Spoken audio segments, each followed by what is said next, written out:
दानियाल अजीज SP तशद्दुद case में फरीक बनने के लिए कोर्ट पहुंचे। समाअत के बाद मीडिया से गुफ्तगू करते हुए दानियाल अजीज ने कप्तान के खिलाफ लफ्जी गोलाबारी का सिलसिला जारी रखा। बोले कि उन्हें इमरान खान के हवाले इंसाफ होता नजर नहीं आ रहा। यहाँ एक इश्तिहारी को प्रोटोकॉल दिया जा रहा है। क्या आइन और इंसाफ का मेयार सबके लिए यकसा नहीं है? पता नहीं इमरान खान के मामले पर तमाम इदारे क्यों मफलूज हो जाते हैं। ये जो एक मेयार है आइनी इदारों का, इंसाफ का, ये क्या सबके लिए एक नहीं है? क्या ये वो नया पाकिस्तान है जो हमें दिखाया जा रहा है?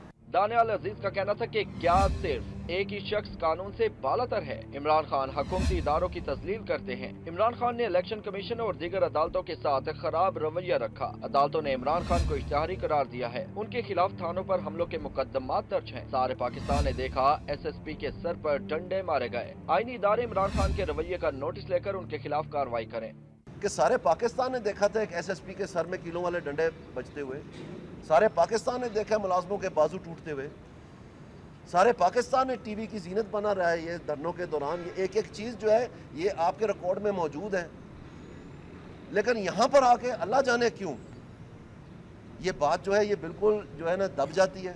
दानियाल अजीज का कहना है कि हमने मिठाइयाँ जरूर बांटी थी। मरियम नवाज के खिलाफ मुहिम चलाई जा रही है। मरियम नवाज का नाम सुप्रीम कोर्ट में न आने पर मिठाई बांटी। खुदारा इस पाकिस्तान का मजाक न बनाए।